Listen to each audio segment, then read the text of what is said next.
Now I want to thank a very powerful man that has worked with me, partnered with God to make me who I am today. And this man has waited on God with me in tears. Some of you know our testimony. Praise Atmosphere was birthed because God asked us to raise an altar for him and give a sacrifice that will cost us. And some of you thought that this is just an event. It is not an event. It is a place we birthed out of pain because we waited on God for 10 years for the fruit of the womb. And so many of you know, those who think Agunda is Nigerian, Agunda is from Western too, hapa too. And you know, the first year we got married, the third month, people are looking and calling. See, you know, bado hajakuja. The first year, the second year, the third year, still waiting on God. The fourth year, still waiting on God. The fifth year, until my husband started realizing there are some changes in my body. And he said, can we try and go and see a doctor? I said, no. My God is my doctor. And he said, yes, God is our doctor, but you need to go. The woman in me, the faith in me. Those who know me, Agunda is an introvert. I am the other one. And he said, we have to go and see a doctor. He said, it is our 5th year in marriage, and I believe there is grace, but God will do it. I am walking the journey with you. I'm not letting you go. I'm not looking for another wife. You are my wife, the wife of my youth.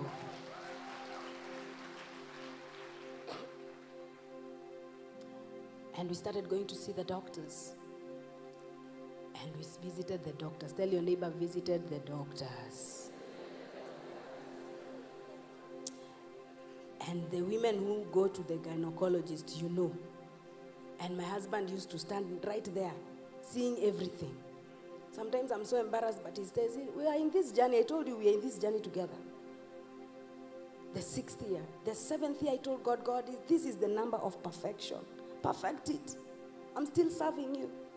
And those who know me, how I used to introduce my husband. We produce music and children. And every time we'll go to the green room to just say hello to the pastors or guests, they will ask us, so how many babies do you have? And every man of God will start laying hands. Tell your neighbor to make a long mkono.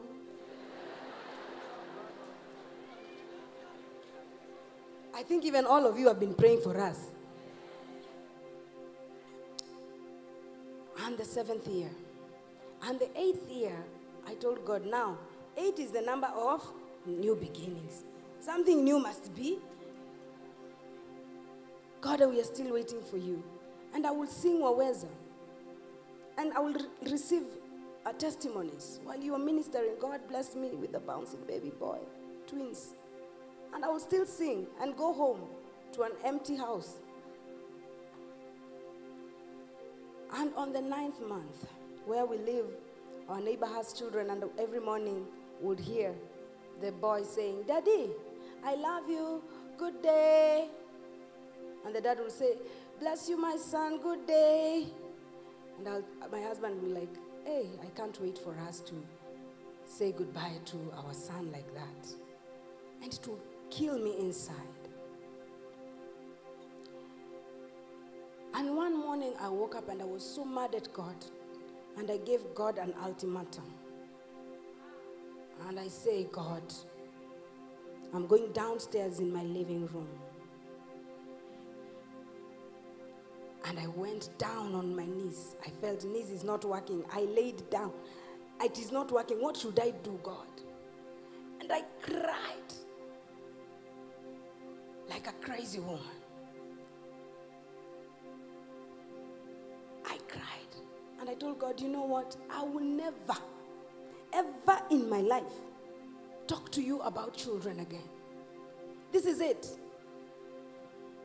And I went to the barber shop. Those who know me, I love hair.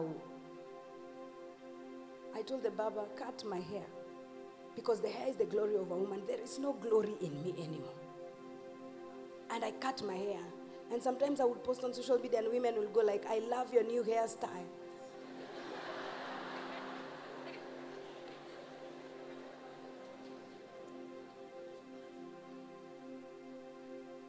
But inside of me, I was hurting. I was so wounded and I was so bitter with God. Because I would sing and say, Waweza, waweza Mwokozi, waweza.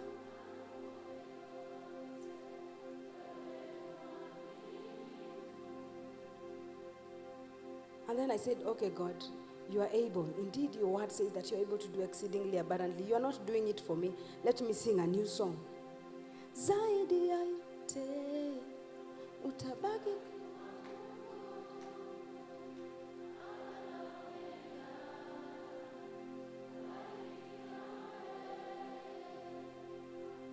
And I told God, I will keep serving you, but I will never test for pregnancy again. And my husband kept on going with me to the hospitals. And this doctor one day said, so let's try 6 months. 6 months ended. I said, doctor, this medicine I'm taking too much. Why am I not getting pregnant? He said, let's try another 6 months again. 6 months is too long.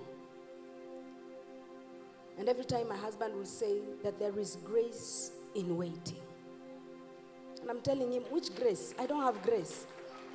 It is not working for me. It's not my thing. It hit me so hard when some of my friends would do baby showers and they will not invite me. And it will kill me. And I will ask, why haven't you invited me for your baby shower? They're like, if we start discussing some things, they will hurt you. I'm saying, just invite me. I need to learn because my time will come.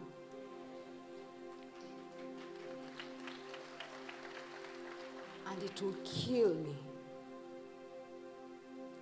And I remember the ninth year,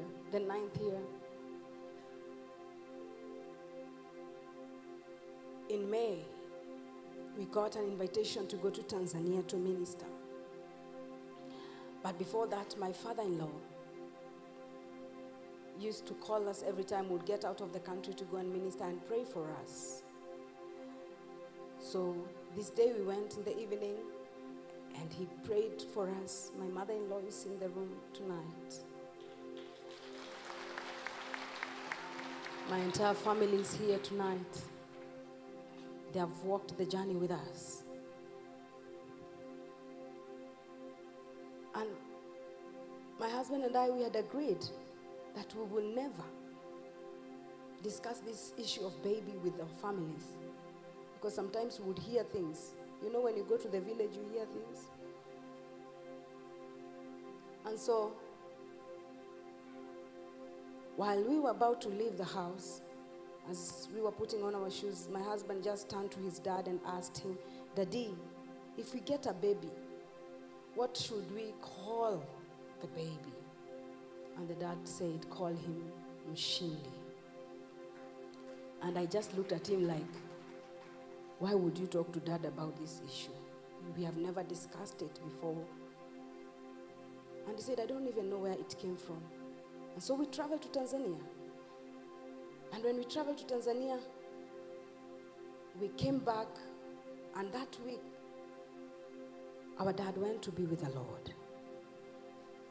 It was the hardest season in our lives. He was the priest of our family. And I felt as if a piece of me had been taken away. I had a tour in the US. That week I had to cancel it. Did the burial and decided now to go to the US the following week. In the plane, everybody was smelling. Tell your neighbor, smelling. In fact, the man that was seated next to me was literally smelling. Thank God for the masks. And I was craving for pilau. Sema pilau. When I arrived in America, I said, I want pilau. I ate pilau, and the pilau was not working for me. I vomited all of it. I went to the altar, and as I was singing, I asked for ice cubes and Doritos. Do you know Doritos? It's like crisps. And man of God is looking at me and asking, why are you eating crisps on the altar? I don't want to let it go. And the wife of the pastor said, I think you're pregnant. I laughed. I said, me pregnant? I've been waiting for pregnancy all these years. Today is when it's coming.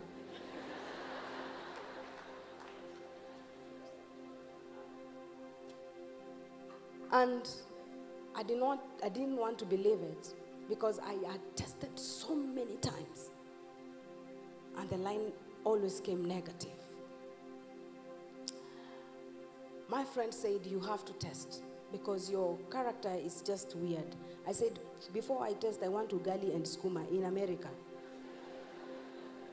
They looked for ugali and skuma, and I ate. And I vomited. She went and bought the pregnancy strip and brought it to me. I said, I cannot test it when you guys are here. I'll test it tomorrow.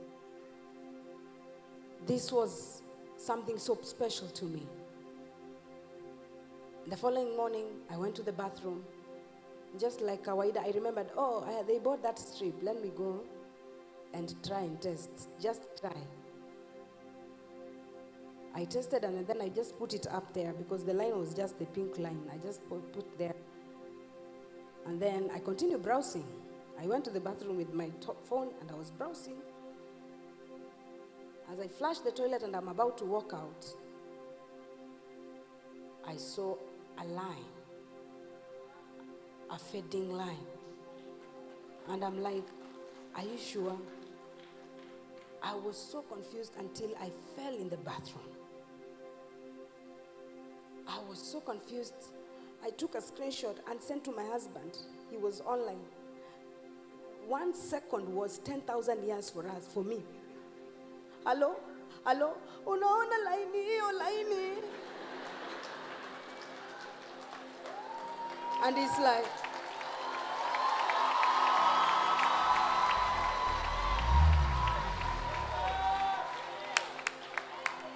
and my husband is like, you know, you've been sick the entire time, and you said people are smelling in the plane. This is my friend. This is my friend. And he said, I think you're hallucinating. Because even for him, he didn't believe I can be pregnant. Because we had waited for too long. I said, he's not understanding me. Let me take water again. I took water. I stayed in the bathroom. I took another test. This time I was so keen. And the line came. And the second line came. And I fell in the bathroom, and my host was so stressed because I was just crying alone, weeping. And I felt my husband, I understand him, Mwingi. Let me call my mom. Mothers in the room. There was a day my mom cried to the Lord and said, God, take my womb and give it to my daughter. She was so tired of praying. She said, me, I'm not giving birth again. Take my womb and give it to her. And this is the hardest prayer I've ever heard my mom praying. And when I called my mom, I started crying before I told her anything. And she's like, who else is dead? Who else is dead? Because we had just buried my father-in-law. I said, wamekufanyia nini America? Nini wamekufanyia? I said, Mom, I am pregnant. I think she did not understand English. I said, Mom, niko na mimba. And my mom took it from me. And she started crying. Wamama wachamo waliniongea. And she started crying and praying. And this was the most beautiful news. I think my husband, where he was, I think because he never called again. And the next thing he wrote and said, I'm waiting for my family at the airport.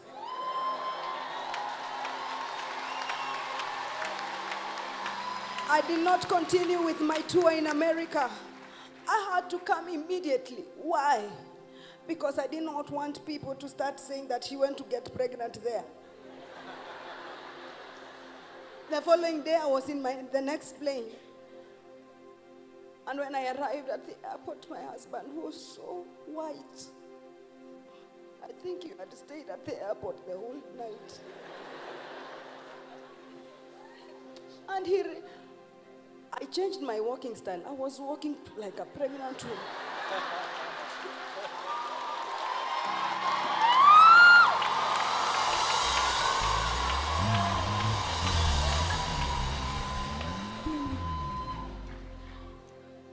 I did not know that pregnant women are not allowed to carry heavy things, so I was carrying my suitcases and putting them. I did not know. And when I arrived, my husband said, let's go to the doctor and see if the baby is okay. We arrived and the doctor said, the baby is not okay, the baby is growing downwards, you have a threatened abortion. So I was put on bed rest for 2 weeks, and I had a live recording that was coming up. And when I called my MD, Amani, I told him, listen, I don't want anybody to know what is going on. Because my mother-in-law had told me, even Jesus was hidden. So this one we are hiding because the enemy is not happy.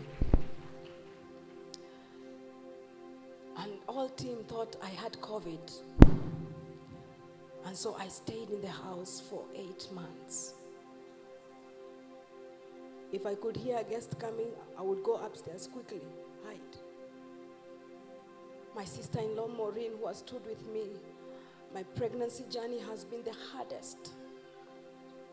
I didn't want to see anybody. I hated color yellow, say yellow.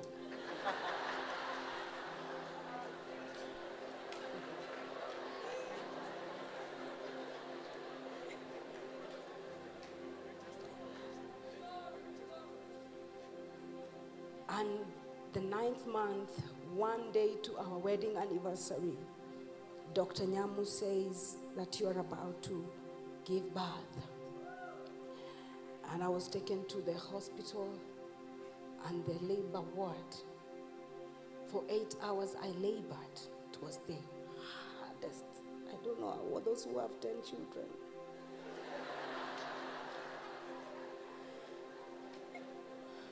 Mama Rachel, I know you have many, I don't know how. And this man was there. This man, my friend. Even if I don't sing today, this is the only reason why we're here tonight, to say, see what the Lord has done.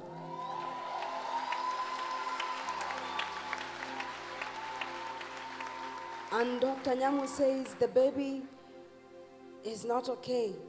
He has turned, he's looking up, I don't know, upwards, something. So I'm labor until my body has become cold. They rushed me at 2 a.m. in the theater. And Mshindi came to us. 1 day to our wedding anniversary. Such a joy. But I want just to encourage a couple that has been in waiting. Men, some men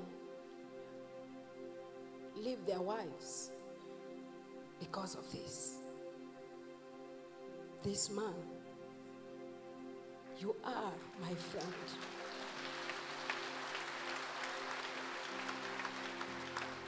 When I was pregnant, 7th month, Pastor Nathaniel released, see what the Lord has done. And we were in our bedroom. It was the first time I clicked. I said, let me listen to this new release. And I think we did not leave the room the whole day. I was holding my belly, and I would scream and cry like a crazy woman, because indeed the Lord had wiped away our tears. And I remember when I posted, I will tell you this, why we had to hide our blessings. It is because not every blessing is for you to release it out there for people to hear. Some things you have to hide until they mature.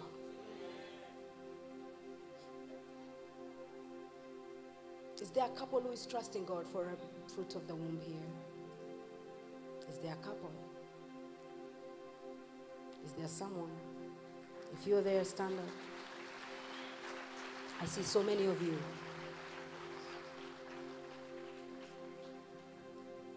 Trusting God for the fruit of the womb. Tonight, as you're worshiping, I don't need to lay any hands, I don't need to pray for you. But your faith has brought you in the presence of the Master. Our faith, let our faith ignite your faith. We are standing here as a testimony because Mungu ametuheshimisha. In front of everybody that thought we are barren.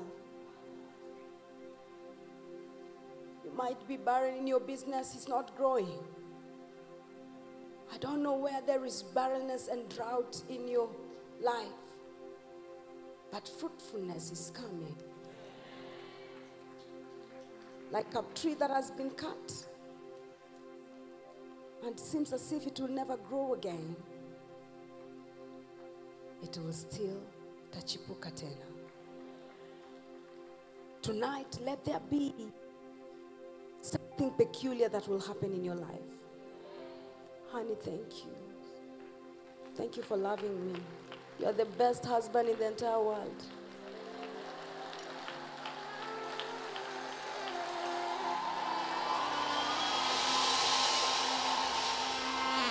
Umekuwa mwema kwangu, nashindwa kueleza, Baba.